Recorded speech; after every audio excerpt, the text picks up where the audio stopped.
Welcome to X's and O's. I'm Jeff Harrison. I'm Leslie Spoor. You know, Leslie, maybe just to bring people up to speed. Like, how's your week been going? It's Wednesday. I mean, every time. The reason I ask is because every time we come in here and we do you always talk about, hey, you've gotten some new clients, some new things going on. So, hey, what's been going on? Well, we started a landscape project this week. I saw that in your newsletter. That was a big one. It was a lot of work. In writing the newsletter, I really got a feel for how the HOA managers are abused. I feel so bad for them. I never even thought about it that much, but when you experience it firsthand, you can kind of sympathize with them. Yeah. Now you've poured a lot of concrete. What's the idea behind that? We wanted to make a second driveway because there's too many vehicles here. There's not enough parking, and you can't park on the street in this community. Oh. And then we wanted to add some desert scape in here, so it'll look really pretty. Cool. So when do you think it's all going to be done? Oh, I don't know. Don't know yet. Don't know. Now, are you contracting this out? Because I know you're actually a licensed contractor, are you not? Right. Yeah. Yes, and we're doing it through my vendors. Oh, okay. Yeah, well, it's not all of them. Some of them are my son-in-law's vendors, but we're still working with people that we know and trying to keep all the money local. That's real important to me, so that we help the economy here locally. Cool. Well, if you're just joining us, this is the show we call X's and O's, and it's kind of like the game about business and how to win that game of business with the X's and O's. I think this is Leslie's favorite part, is just making a new design every week. Every week I make a new design. So today we're going to talk about how to maximize your productivity. Right. And before we start, tell me if I'm off track. It is so easy to get pulled in so many different directions, because we have the email, we got Facebook, we've got YouTube, I have Instagram, we got Pinterest, Twitter, yeah. Even though Twitter's whatever. Oh yeah, Twitter, yeah. I hadn't heard that. It's probably on its certainly near the last breath. It's trying everything it can to make revenue from advertising. That's a whole different show. But anyway, but it's so easy to all of a sudden you fill up. It's an hour, 2 hours. And so is that what we're going to talk about today, is how to maximize the productivity in those?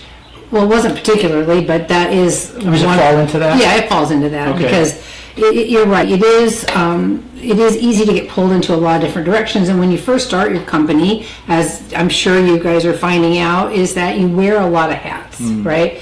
You wear, you're the finance person, you're the marketing, the networking, the operations person. You're doing every single task in your business, and initially most of us don't have money to hire anybody to help us, so we get caught up in doing so many things, and then over time we can lose sight of what our purpose is in the business. So I'm sure you know this, but what is our purpose in the business? Our specific purpose in our business, what is Make it? a profit. Make a profit or grow the business, right? That's another way of saying that. Our job is to grow the business, and then all the other peripheral stuff needs to get done, and we have to do it in the beginning, but you have to also be able to recognize when it's time to delegate and offload those items to other people, right? Because we have to stick with our primary purpose, which is to grow the business. Yeah. So that's really important. So when that kind of stuff happens, it reminds me of somebody come to us and say, hey, can you build us a new website? And using a tool that's free is called Google Analytics. We can look and say, well, they may have 50 pages on their website, and really, and I hate to say this, but this is the truth, is maybe only 2 pages are getting 80 to 90% of the traffic. So really, to spend all that time and money, because it can be months and months of work, even on a simple project, or what would seem to be simple, your productivity is lost thinking you got to do a whole new site, instead of saying, well, these are the 2 most viewed pages. Why don't I just fix those and move on, right? Yeah, that's an option, yeah. Would that be kind of like when you say, hey, our number one thing as far as business owners is to grow the business, make a profit? Do we take a look and we step back and say, where do we make the most money? And where's our largest ROI? And is that where, would you recommend that's where we start out? Or? Yeah, again, we're back to Pareto's 80-20 rule, right? We talked about that last week, or a couple weeks ago, I think, about 20% of your results, or 80% of your results lie in 20% of your whatever you're doing. So in order to maximize your productivity, if you can identify the 20% of tasks that you're doing that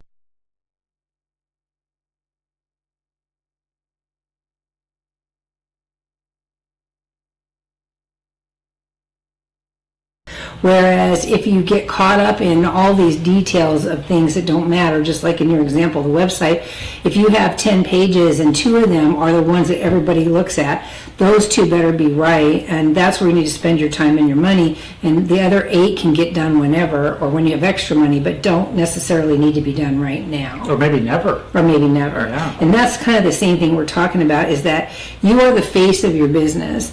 Don't lose sight of that. It's very easy to lose sight of it when you're doing everything else. And as time passes, you get so caught up and used to doing everything else that you can lose that kernel of, that piece that makes a difference. Yeah. As the face of your business, you must put forward a good face, and part of that is being the cheerleader for your company, right? You need to speak with enthusiasm all of the time, and you need to talk to everybody you meet about your business. That's really important, because nobody else is going to promote you unless you do it. Right. Right? Well, how do you get away from that? It's like, it's almost like having the brother-in-law or the sister, usually not a sister-in-law, brother-in-law, and they're in some kind of business, and every time they come over, they're like promoting their business, and you're like, let's not invite Jim over tonight, because I can't listen to it one more time. I mean, are you talking about at that level, or how would you promote your business in a way that is not one of those things where it's like, you can't come to dinner, I don't want to go to their house on Sunday, because that's all I hear about is their business? Well, there's a way to do it. I mean, what I'm talking about is not running it into the ground. I'm talking about speaking with enthusiasm. There was a saying I had posted on my board in my office when I worked in private industry that said enthusiasm is contagious. And that's true. I mean, I have closed deals simply because I was excited about the business when I talked about it. Right? And that's what you need to do, is be excited about your business when you talk about it, and talk about it to people in the line at the bank or at the grocery store, or anytime you meet somebody. When we talk about marketing and networking skills, we always say talk about the other person first, because you want to try to start a relationship with that person, and people like to talk about themselves. That's how they feel connected to you.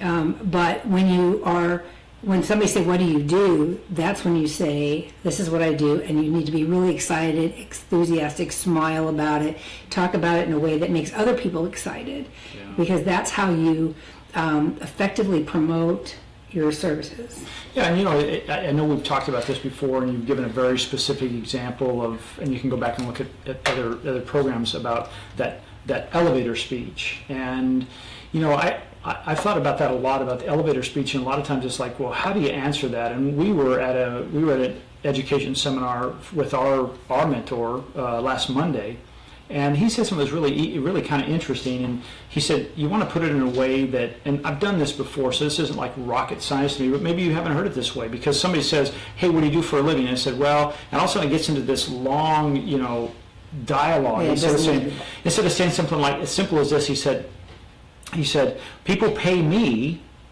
to help them attract and create new leads and new business through social media. Yeah, right. So it's like succinct. Yeah. Now, at the same time, did I tell you everything, or did I tell you enough that now you want to know more? Right. And I think that, to me, that feels like, okay, now that's an open invitation. If they say, holy cow, how do you do that? I'm glad you asked. Yeah, you absolutely need a succinct sentence or two to describe what you do, so that you can practice it, so that it comes off naturally, it just rolls right off your tongue. We've got, that's terrible grammar, I apologize. It's usually we've got. We have several taglines actually for Executive Errands, which is helpful because it also describes some of what we do. So using your tagline, coming up with a sentence or two just like that one that describes what you do is key, so that when you are talking, and you need to deliver that with excitement. I mean, remember, you're the cheerleader for your company. It matters more to you than to anybody else, right? And if you want it to matter to other people, then you need to tell them why it needs to matter. Yeah. Right? Would you say basically you're a magnet, either the attraction side, or you're the part that moves people away? You're the negative side, but you're always a magnet. That's a good. Is that an analogy, right? Is it a metaphor? I think I don't know. I never know which. Well, actually, I think an analogy is where it's fact based. Oh, okay. A metaphor is where it's made up. Yeah. Okay, yeah. So I guess Most of us this aren't one time is an actually analogy. We're actually magnets. I mean, Well, yeah. I mean, they say we well, act as a magnet. yeah, that's it. Did you want to go on with this? No, that's it. That's it. I could go deep in this, but we won't. No, we won't. We won't bother you with that. So what else? I mean, now how else can we manage or maximize our productivity? Well, another thing that we need to do is make sure we get out of the office. Okay, it is very, Do I have to very leave the yes, you office? have to leave the office. It is very, very easy to become cocooned in your office because that's where the fun stuff is. First of all, where you get to be creative. You know, people can't see you. You don't even have to get dressed if you don't want to. Which, by the way, I advocate that you do get dressed for work. I was wondering why you're not wearing anything below your shirt. I'm just kidding. You would not want to see that. Remember the enthusiasm? This was enthusiastic. It's easy to get cocooned in your office, so you want to make sure you get out. And I tell all the people I mentor that the first 2 to 3 years, you should be out of your office 2 to 3 days a week. 3 days ideally, 4 if you can manage it.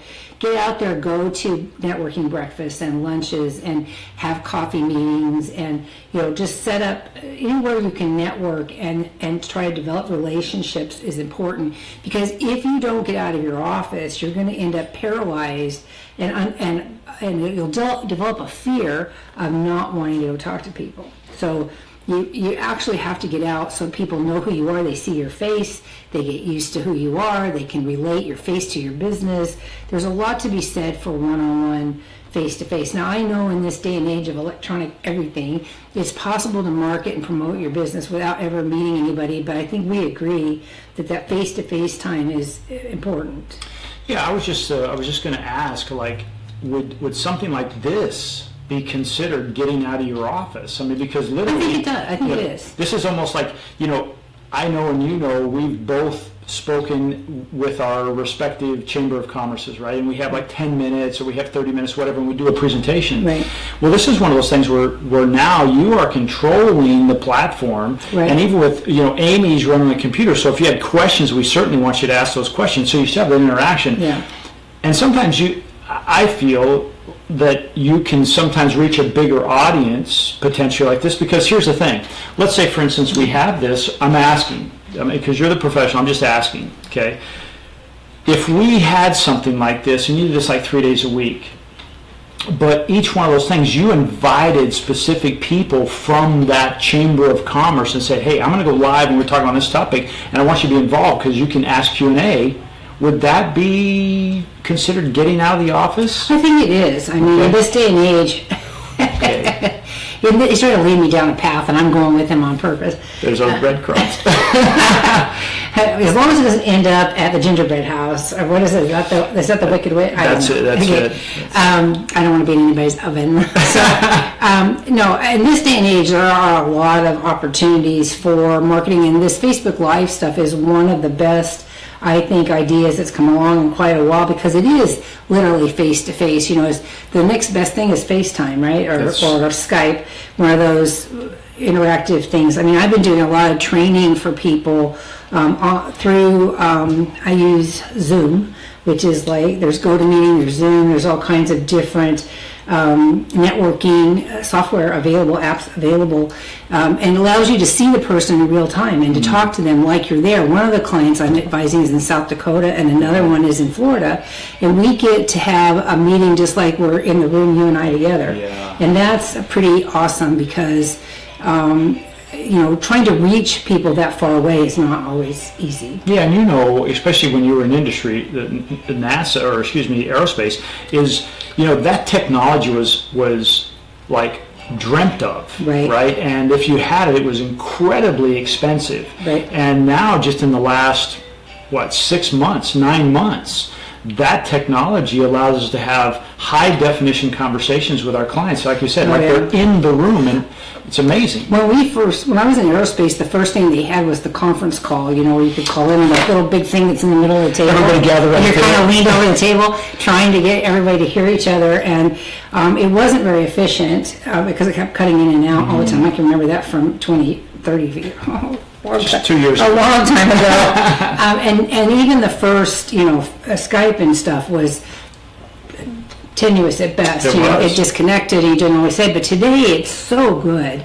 In fact, I have to actually turn my camera off when I'm doing it because it's so distracting to me. Because it's so clear, and I can see myself talking, and so it's like an echo. Yeah. So I have to shut mine off so they can see. They can still see me, but I don't have to see myself. You know, and that helps because when you're trying to concentrate and talk to somebody, you need to be able to do that. But I love this forum. I mean, I think this is a great method, and I would encourage you to find a way to do it. It can be a little bit unnerving at first, when you're trying to talk to somebody live, but most of the time, well, you can't see anybody, so it's kind of like you're talking to the air. Yeah. But we know you're out there, and we appreciate your attention.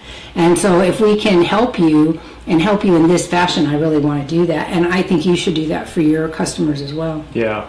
With this, so do you feel like what we're talking about here is still helping us maximize our productivity by doing that? I do, because even more so than going out. Okay, if I go out 3 days a week, how many people can I talk to? I mean, on a good day, you can get 5 or 6 people in a day. I mean, because, by the way, here's a hint about doing that. Schedule all your meetings in the same place. Oh, okay. I usually use a coffee shop, and I have them all come to me. I schedule them all throughout the day, and I don't leave. I just stay there, because if you have to get in your car and drive to another location, you cut down the amount of time you have to interact with somebody. So I will schedule all my meetings in one day in one place, and that works out really well for me. But even still, say you could save 5 people in a day pretty easily. Over 3 days, that's 15 people. We could have here 1,000 people or more. Yeah. So it's easy. It's a much better reach this way. Well, I think I'm thinking on the other side now. Let's say, for instance, if I knew you were speaking at, let's just say, Palm Desert Chamber of Commerce or, La Quinta, and you were speaking, and I came there, I'm thinking, there's my drive time. I'm actually physically there, and this is just an example. Let's say, for instance, all of a sudden I realize the topic is not for me. I'm kind of in that room. We've all been there where you're in the room and you're like, I'm not going to get up and leave, but this is really not relevant. Yeah, this is really not relevant to me or my business. Right. Well, now I can check in and check out, and it doesn't interrupt you. Right. And it's not like the room was so small on the internet that you can't get other people in there. So I think from that standpoint, on the other side is like, hey, I can come and go a little bit more freely and really pick and choose what I want to see. And then if all of a sudden, let's say something comes in, let's say I'm at this virtual meeting, and I get a phone call, I can take that phone call, and maybe it's new business for me. Right. Right? And then come back and watch this because it's been recorded. The point, though, for maximizing productivity is to find a way to reach out to your potential clients and customers in a way that's effective for you. Not everybody's comfortable on a camera. Not everybody's comfortable in face-to-face. So you have to find a way to do that works for you. Another way that I promote a lot is writing, as you know. If you can write articles, we've talked about that as a way to market your business. But as far as maximizing your productivity, you could write one article and submit it to 6 publications, and they're all liable to print it. Yeah. Right? So that, from a time perspective, writing one thing and promoting it across 6 different vehicles can really help you a great deal. Great idea. So you're trying to look for ways to maximize what you're doing with the effort. Again, it's that 80-20 principle.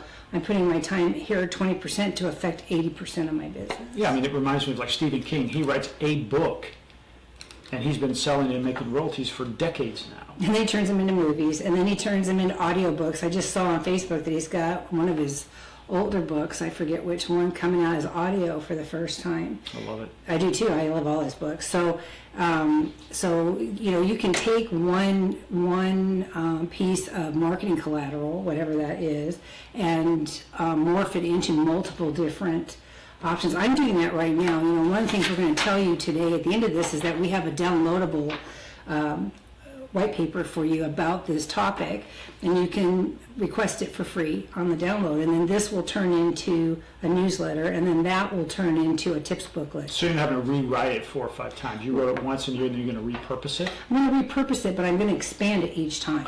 Okay. Okay, so this is a short, because we only have a short amount of time, so there's just a little summary here for you so you have a takeaway, right?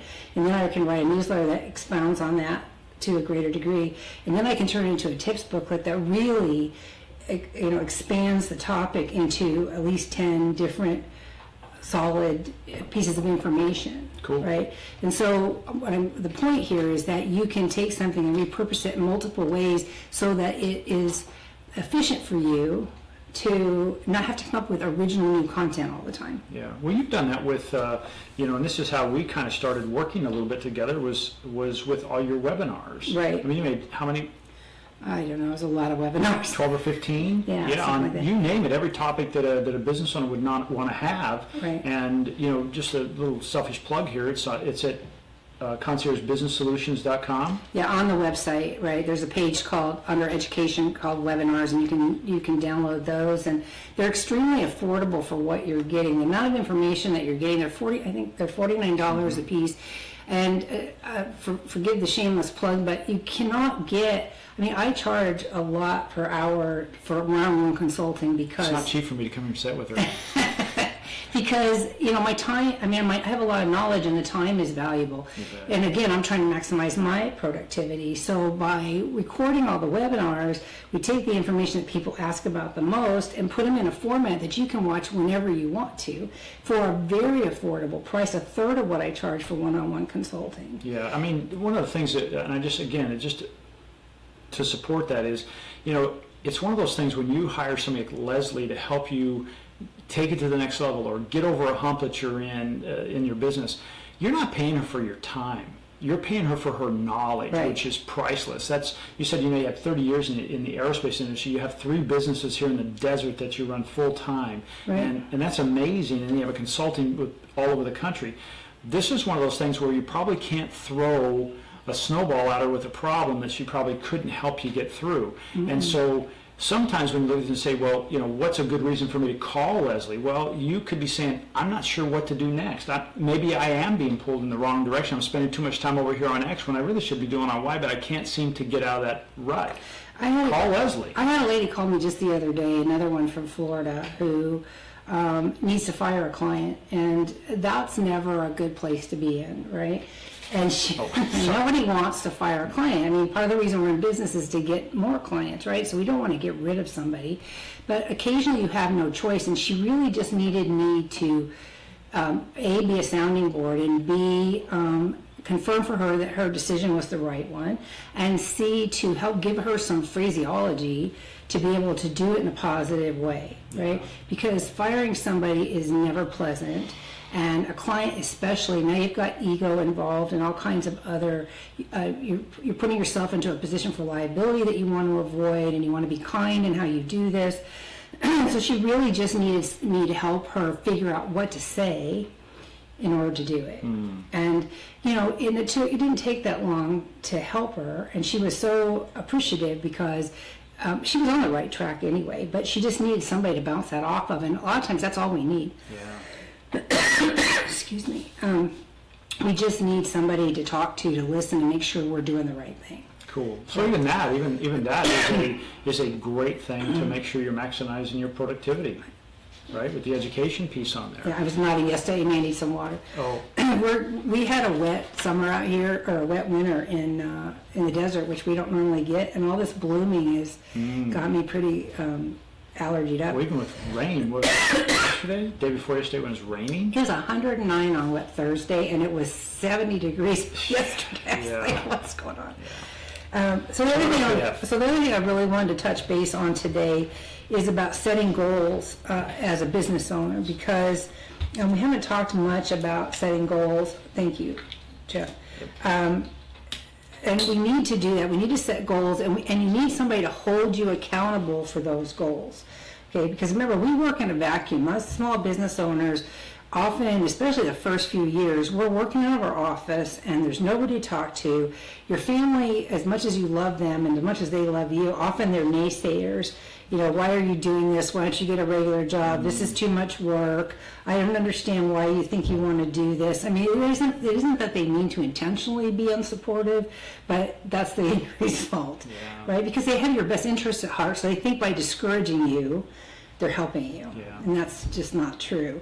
So you need to set goals for yourself, and those goals, when you create them, need to be goals that will further the objectives of your business. And I'm saying that slowly because it's important, and you want to understand what that means. It is very easy to set goals to do stuff because it's fun or because it sounds like a good idea or whatever. But you need to look at each goal and say, how does this, if I accomplish this, what does this do for my business, right?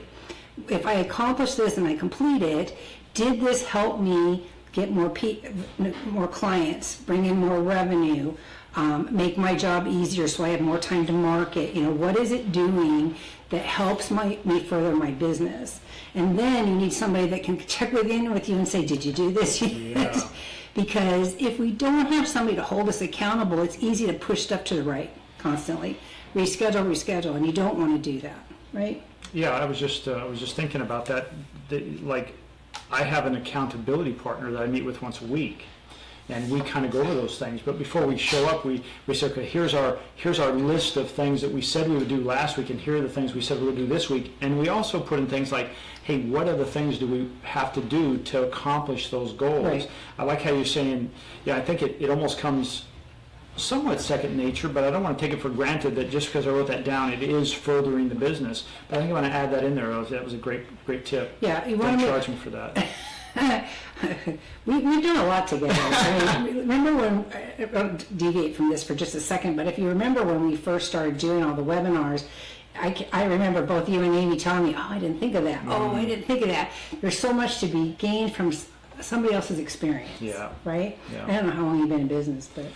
Long time. Long time too. Yeah, but still, it's sometimes a different path we take. Forest in the trees, yeah. Right? We can get so close to what we're doing because again, we're working in a vacuum that we can overlook obvious little things that will help us.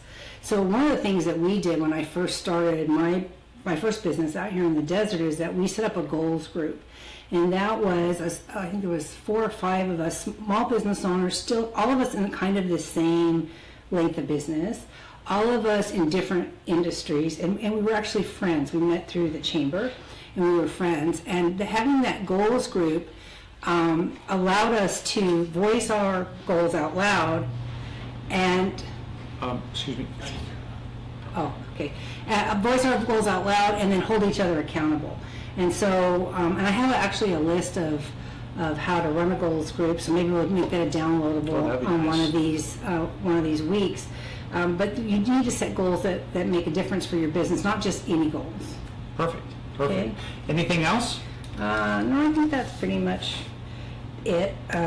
So they can get this by on the page. I think Amy has put a link on the page, and you click that, and then it's just a free download. Plus, if you want to check out some of the webinars we talked about, that's at conciergebusinesssolutions.com. Right. If you go to the education menu and drop down to webinar page, you'll see it right there. And honestly, like I said, for the amount of information that we took, what we did is we took the information where we got the most I got the most questions about different topics, and we turned those into webinars in order to allow you to be able to get this information efficiently and so that you could watch it at a time of your choosing. I mean, the one webinar I have about marketing to realtors and homeowners associations, I gave that webinar live 4 days in a row.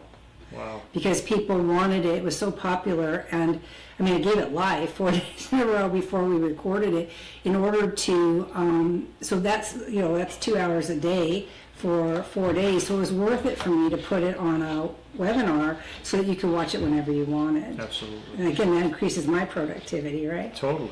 Yeah. So it's like writing a book, only to make a movie. Exactly. Yeah. Or the Cliff Notes. The Cliff Notes. That's it. So yeah, we're here to help you further your business and to help you solve your problems. So if you have any questions, if you can either type them in below or you can email them to me at which one? Concierge Business. Is it info or admin? Info at conciergebusinesssolutions.com, and I'll be happy to help you out. And I think we've got that on the screen right now. And then also, you've got a caller. What'd you say? No, and they can call you. Oh, and they can call you. The phone number. Oh yeah, they can call me. Yeah, the phone number's on the screen, 760-898-9604. Cool. Well, Leslie, thank you again. This has been a great session on maximizing your productivity. My pleasure. Thank you. Staying focused. So thanks for joining us for X's and O's. I'm Jeff Harrison. I'm Leslie Spoor. And we'll see you next week with another exciting topic. They're always exciting.